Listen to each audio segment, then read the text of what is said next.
10,500 মামলা একসঙ্গে প্রত্যাহার। কি ঘটছে দেশের বিচার ব্যবস্থায়? সম্প্রতি দেশের বিভিন্ন জেলা ও মহানগর থেকে একসঙ্গে 10,500 মামলা প্রত্যাহার করে নেওয়ার প্রক্রিয়া শুরু হয়েছে। সরকারি উদ্যোগে নেওয়া এই সিদ্ধান্ত ইতিমধ্যেই নানা প্রশ্নের জন্ম দিয়েছে। এগুলো কি ধরনের মামলা? কেন হঠাৎ করে এতগুলো মামলা একসঙ্গে প্রত্যাহার? সরকারি সূত্র জানায়, বেশিরভাগ মামলাই ছিল রাজনৈতিক চরিত্রের। এর মধ্যে কিছু মামলা 1.5-2 দশক আগের, যেগুলো তদন্তে অগ্রগতি ছিল না কিংবা সাক্ষ্য প্রমাণ ছিল দুর্বল। অনেক মামলা আবার রাজনৈতিক নেতাকর্মীদের বিরুদ্ধে, যা সময়ে সময়ে হয়রানিমূলক বলেও অভিযোগ ছিল। তবে বিশ্লেষকরা বলছেন, এমন সিদ্ধান্ত বিচার ব্যবস্থার উপর চাপ সৃষ্টি করতে পারে এবং বিচারহীনতার সংস্কৃতি তৈরি করতে পারে।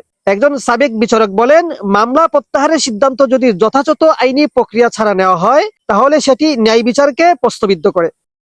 অন্যদিকে সংশ্লিষ্ট রাজনৈতিক নেতারা বলছেন, এই পদক্ষেপ দীর্ঘদিনের রাজনৈতিক প্রতিহিংসার অবসান করবে।